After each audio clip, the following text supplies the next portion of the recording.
Hi everyone, good morning. Thank you for joining today. Um, is anyone familiar like what we are going to discuss today? Like in part 4, any idea like what are the topics we are going to discuss today?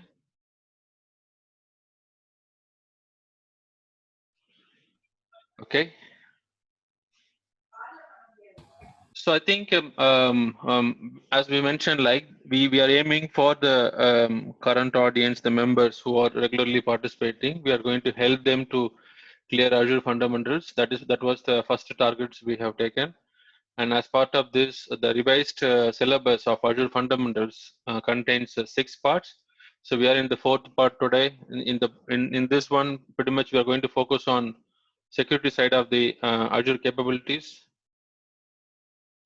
So pretty much you guys know who we are, what we do, etc. So probably like I will skip this slides. Okay, as I mentioned, Azure Fundamentals currently the revised syllabus contains 6 parts.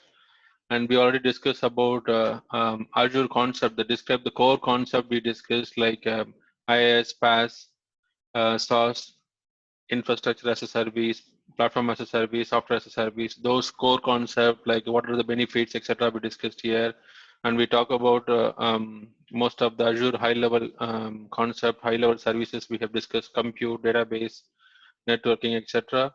And we also last week discussed the management of product, like how we can manage what is the option available, Visual Studio, command line interface, Azure portal, all of the components we discussed along with the resource manager, etc. Today, pretty much we are focusing on general security and network level security features. So today we are aiming to cover few key components, which is part of the Azure Public Cloud.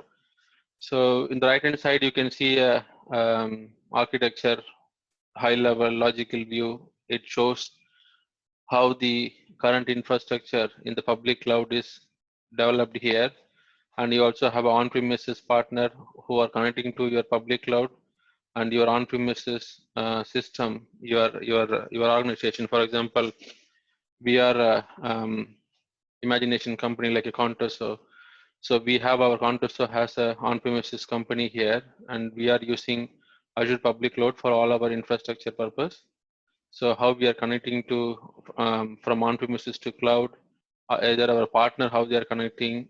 Apart from this on-premises to cloud dedicated network via Express route, we can also see here the request is coming from internet. So anyone from outside of the company, if they want to access from internet, how they are connecting. So this logical view, we are going to pick up few topics here and discuss like how this is helping us.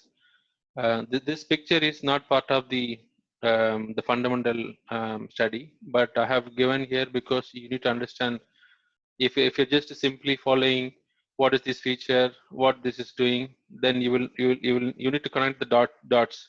If you connect the dots, then you will know like what exactly we are trying to achieve, why we have these features. So today we'll start with a couple of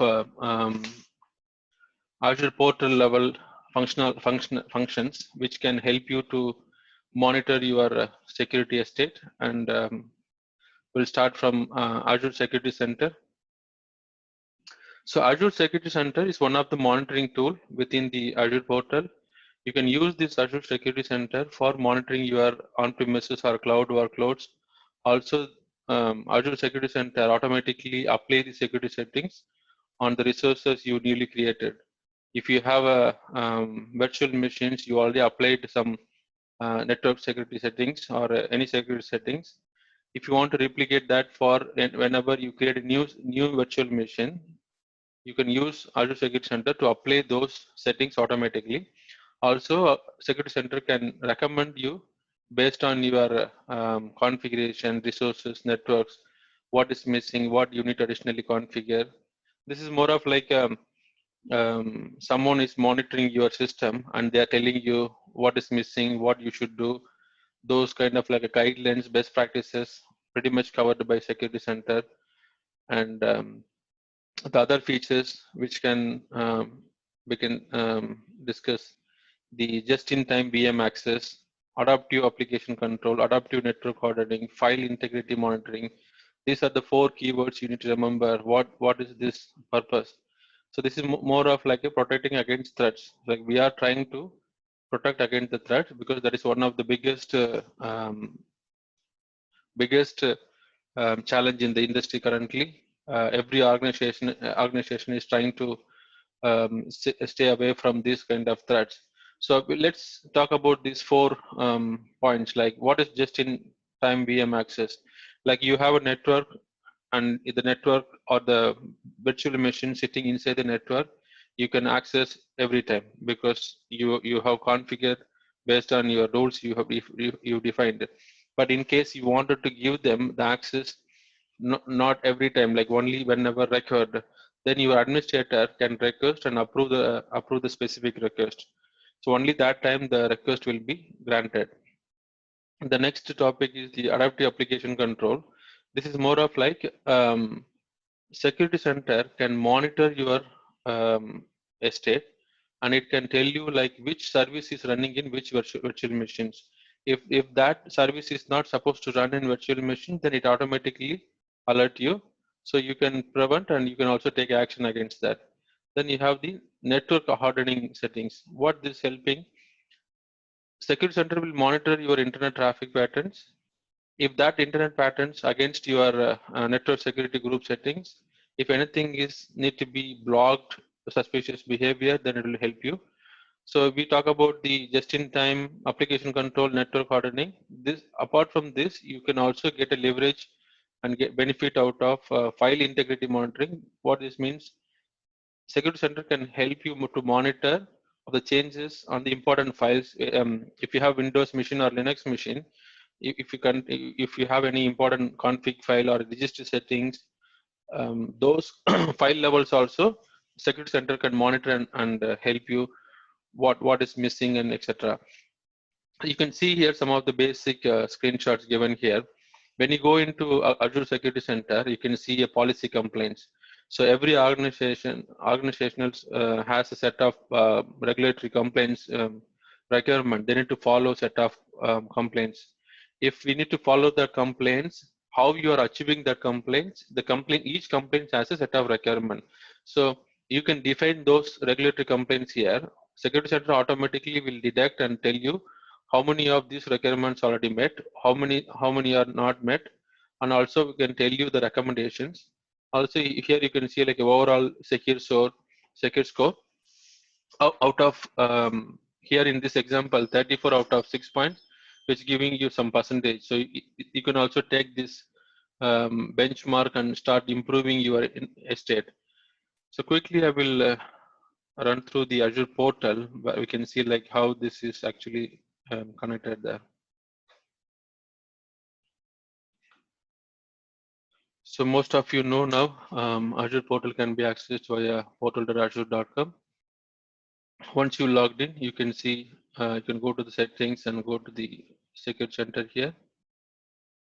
When you go into Security Center, because mine is a sample tenant, I don't have lots of workload like other organization. So I'm just using some of the basic functionality here. So because I have a few workloads, it shows limited alerts. So you can see here the secure score tab and regulatory complaints and Azure Defender. So Security Center by default, every Azure subscription, it is free. But if you want to have advanced features, you can also enable Azure Defender, which gives you more additional functionality, like a workload level recommendations also can be provided by Azure Defender. This comes with additional cost. And if I go into the recommendation section here, you can see like some of the recommendation mentioned here, like anything in the red, immediately we have to take action. It says enable multi-factor authentication. Okay, some of the accounts I don't have the multi-factor authentication. That is why it is asking me to enable.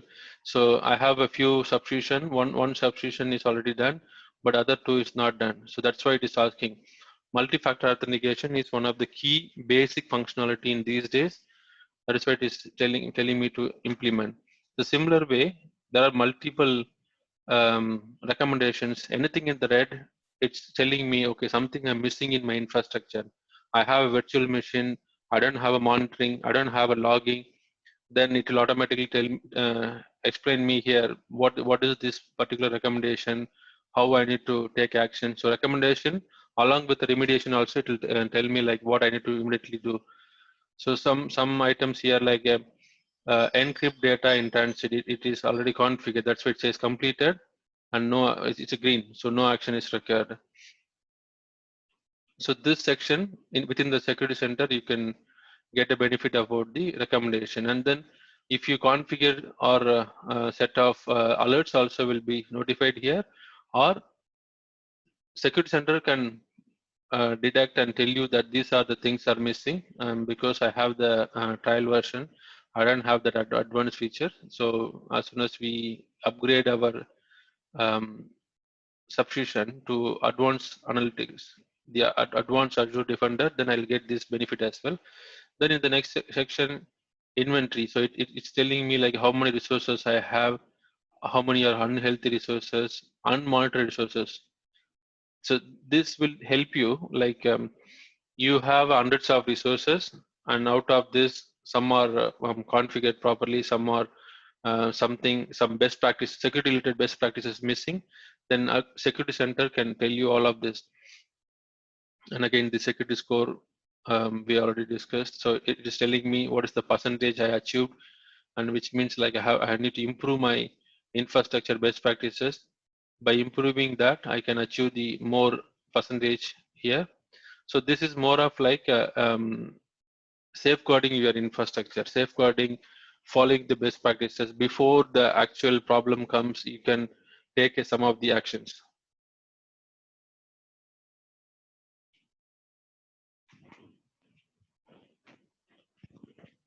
So next item. So we discussed the Azure Security Center. Now we are going to discuss the Azure Sentinel. What this is, Azure Sentinel will do, it's more of like a Microsoft cloud-based SIEM system. I don't know how many are familiar with the SIEM system. SIEM means like security information and event management. So every organization will have a set of SIEM application. It could be like a ArcSight or a, there are many industry standard product like I'm missing some of the names like industry ArcSight.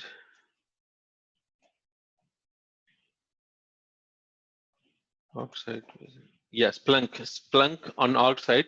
These two products are very popular in the industry. So Splunk and ArcSight are pretty much used in most of the organization. Now Azure Sentinel is actually giving you better than those products. What actually this is helping to collect all the event related to your security, assuming like you have a on-premises, you have a Azure cloud, and thousands of applications running for the organization. Each application, each virtual machine, each security like a SQL server or any jobs you are running, like triggering some event. Every resources can create millions of terabytes of data, security related logs, which need to be collected, and we need to monitor that. By doing that, what you are doing, like you are collecting all the security alerts from every machine, and you need to monitor that, because collecting is not just one activity we are going to do, right? If you're not analyzing and not taking the action against those threats, then you don't, you're not getting benefit. So you need to focus on collecting the data, analyzing, and identifying the threats, and take action against those threats. So Azure Sentinel, it's a cloud-based elastic functionality. It can collect millions of data from various sources. It could be a user login or devices, application infrastructure. It can support multiple cloud as well. So Azure Sentinel is one of the great product recently announced. I think the last year they announced this one. So here you can see some of the overlapping functionality of Azure Security Center and Azure Security. Sorry about that. Security.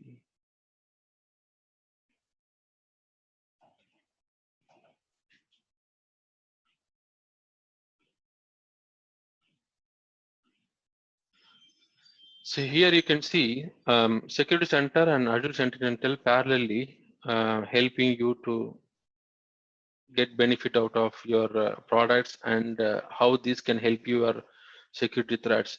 So Security Center, it's actually helping you to identify and protect because it's already telling you some of the predefined best practices.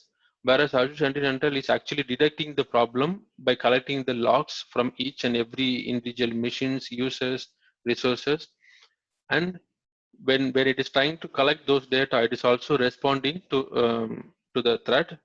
Sometime if the problem happen or anything impact already happened, it also can help you to recover those resources from the threat. So the next topic we are going to discuss is Azure Key Vault.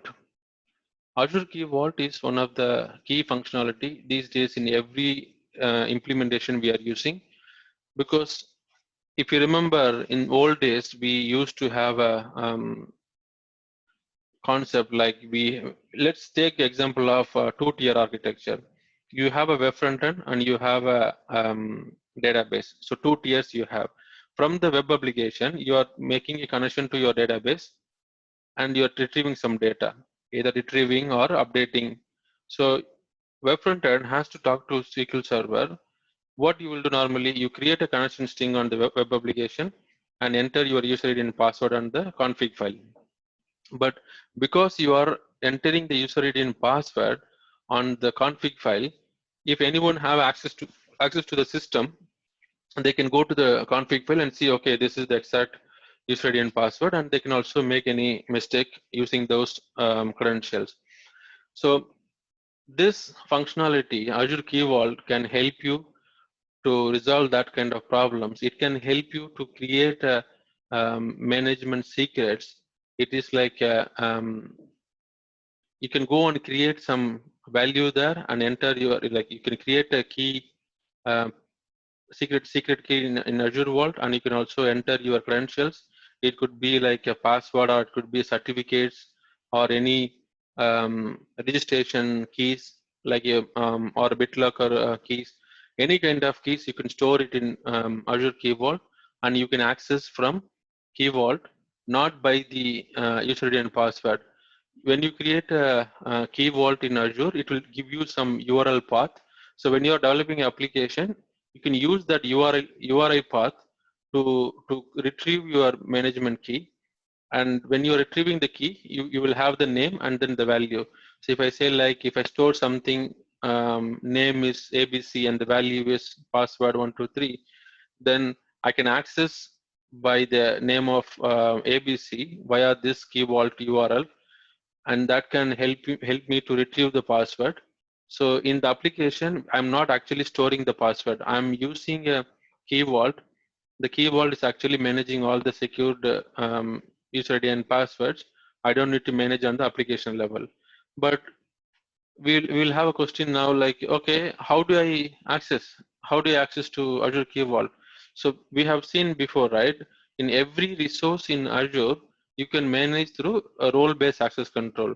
So if you have application which need access to this Azure Key Vault, you can use managed identity in one of the feature in Azure, which can grant access to your application. So only from this application, this particular request or the management key can be accessed. Apart from this management keys, you can also manage encryptions, SSL certificates. Those benefits you can get it. And like quickly, we can see some of the settings in the cloud. So if I go to the portal, pretty much I can go to the start and look for a Azure Key Vault, or I can search. Since I already have it in here, I'm going to the Key Vault. So I have one sample Key Vault here, and I'll see like how we can quickly create. So when you want to create a Key Vault, you can select add. So first thing, you need to select a resource group. Since I already have one resource group created, resource group MK Azure Resource Group Demo, I'm going to select that. Now I'm going to give a name to my Key Vault name here.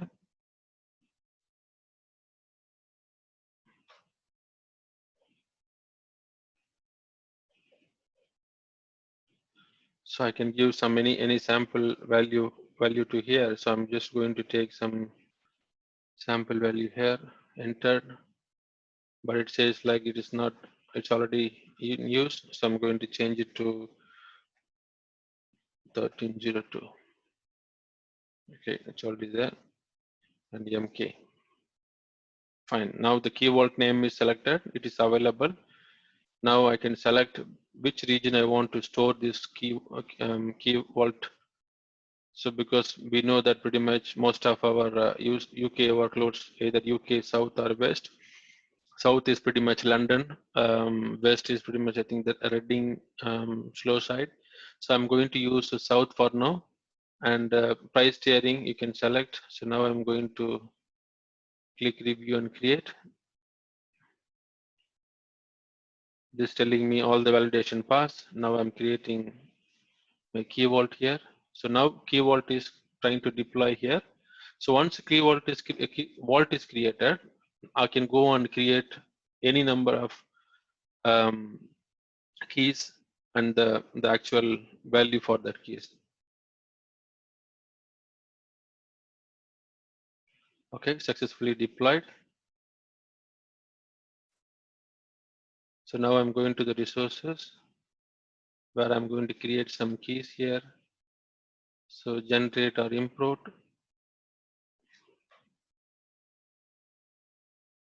So before that, I want to show you guys what the resource. So now you can see here the value URI. This is the actual. It's kind of like a API URL. So if you're developing a .NET application connecting to backend SQL Server, if you need some sort of configuration value on your object model, you can refer this value URI. This will come to this vault. Within the vault, you can create any number of keys. So if I go to the secrets here, I'm going to create a new one. So I'm going to say manually uploading. I need to give the name for this. So if I say this is my SQL, you can just name anything, whatever you want. So, and then the value, actual value you are giving, it could be like so now I'm going to create this. You can also set activation date, set expiry date, because if you have a set of application and you are deploying and you need to do you need this key for only temporarily. For example, I'm working on a development and then I'm moving into testing and then I'm moving to UAT to production. So UAT keys I don't need permanently. I can set a date. This is the period I'm going to start my UAT and ending my UAT. Then you can set the dates and expired. So now I'm going to create it. So now my actual keys are created. If I want to see, because I am already a owner who created this, I can navigate to this section and see like what is my key value. So if I just say show secret value, I can see here. So I have the key name and key value, but this cannot be directly accessed. Only the admin who's creating this will see this. So from now, anyone want to use the database configuration as a user ID and password, they can simply use the URI on the object model, and they can collect the user ID and password from the key vault. So let's move to the other topics. So I think we covered Security Center, Azure Sentinel, Azure Key Vault. These are the security controls available in Azure. So now we are going to discuss the defense in depth strategy. I think what this means, it has a multiple layer of your security under control. Like we have similar diagram we have seen before when it comes to IaaS, PaaS, and SaaS. We saw that the underlying physical infrastructure is managed by Microsoft. Anything above that, like if I'm using a infrastructure as a service, then I need to manage my rest of the configuration and securities. So let me open quickly if I have that diagram.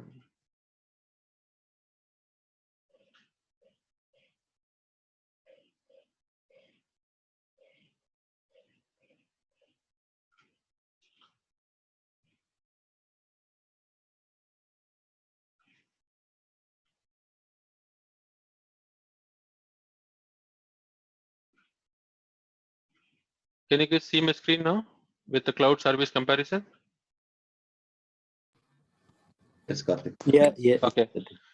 So you can see here, we explored this option before: infrastructure as a service, platform as a service, software as a service. This telling us the underlying infrastructure is actually managed by Microsoft, like a network, storage, server, virtualization, but anything top of that we have to manage.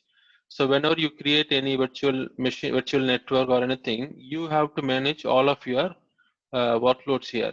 So that's what it's trying to say. The in-depth of your defense is, first you need to think from the data center. So data center is somewhere sitting in London. We don't know what location is it, and that data center is managed by Microsoft, and they have the security people around it. Everyone is need to follow the security rules, like without any official ID or tokens, they cannot enter into the premises. And then the infrastructure is covered. Then the identity and access layer. So any Azure public cloud we create like a subscription, we need a set of identity and access with the multi-factor authentication. So that is the basic identity and access you can manage on your Azure subscription. Once you get into Azure portal, you have a virtual network created for your application. That virtual network, before getting into your resources, you will have a various layer like a perimeter. We call it like a DMZ. So perimeter is more of like, before you get into your network, there will be a layer which will handle your reverse proxy or SSL offloading, or any kind of security threats will be managed in the perimeters. Once we cross that, okay, the firewalls, pretty much the firewalls will be in the perimeter. Once we cross that perimeter and firewall, you are going to the actual network. So the network level, you need to have some set of controls which can be controlled only specific, or people can access specific resource. So then the network level configuration, like you have a two virtual network, one virtual network cannot talk to another virtual network, or within the one virtual network you have a two subnet, one subnet cannot talk to another subnet. Then you need to have a network security group on each layer level. So the network security group can manage who can access what, inbound, outbound rules you can configure. Then the compute level, you have a virtual machines. You can also create virtual machine level user ID and password that can be managed only set of people. Then the application installed on the virtual machine, if it is a .NET application sitting in IIS, it is actually a Windows server and which has the IIS machine, and then you are deploying your application. So from the physical layer, we reach to the application, and the application level user ID and password, like every application need a user ID and password that is managed by the application team. So they will have a set of controls, prerequisite. You need to pass that in order to get into the application. Now you are in the application. So once you get into the application, you need to have access to your data. Not everyone will have a data access. Someone will have a limited access. Some will have a advanced level data access. So data level also you can control. I have two users, James and Karthik. Karthik is a user who need access to only the basic information. Then only the basic information data I can access. If any advanced level data, only James can have access. So the application will control James and Karthik as a two user identity, but these two people's specific data access is managed on the data level. So that's what it is trying to say. When it comes to security, it is not just one layer, it is a multiple layer you have to handle the security. If you remember the first diagram in the beginning I demonstrated, that covers from every layer. So apart from the physical security, it covers all the layer. We can quickly review that again. I think the video is going to close in 5 minutes. I request everyone to rejoin once this call closed, then we can continue the remaining topic.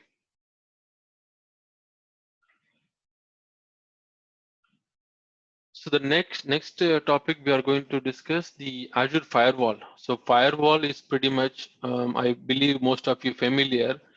Any requests coming to your application, you want to protect that, not like everyone directly talk to your system.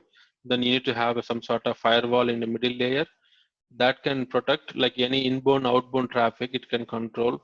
If from the internet anyone is trying to talk to my Azure VM, I will have a middle layer of Azure firewall. This firewall is giving me layer 3 to layer 7 functionality, and I can configure based on which URL is trying to talk to my machine, which IP is trying to talk to my machine, fully qualified domain name or IP level controls I can define here. So this is more of like a firewall elastic control. This is available in cloud, so it's built in high availability, providing all of the basic cloud functionality you can get benefit. Also, it can be monitored by Azure Monitoring. So any logs created here, which can go into Azure Monitoring for analysis. So in simple term, someone coming from internet to your Azure VM, before they go into Azure VM, you have a firewall layer here. This is the perimeter, what we are mentioned before. So this firewall will manage your actual request. So Karthik is trying to access a application here. If Karthik is allowed to access from the particular IP, like I'm trying to access from my company to your company application, that if your firewall is says configured in such a way, okay, if the request coming from Karthik's IP, we can allow. Anyone accessing outside of Karthik's IP, it has to be denied. So the application firewall the Azure firewall will have a rule, inbound rule, that Karthik IP allowed, any IP outside of that is denied. The same way, any workloads from Azure VM is going to talk to internet, or I'm retrieving some data. If I'm not allowed to retrieve, then it will be denied. So I also need outbound rules that will tell me, okay, if I need to go outside of this firewall, I need to have a set of source and target configuration. So the same way how we configure inbound rules, the same way we have to configure outbound rules as well. So this Azure Firewall is one of the key functionality recently announced, I think 1 year old. It is available in the public cloud. You can leverage on your application wherever you want to implement this. So I will park it now here because in 2 minutes it's going to cut. I request everyone to rejoin in 2 minutes, and then we can continue a couple of demos as well as the pending topics. I think few more items to close. So for now, I will stop this recording.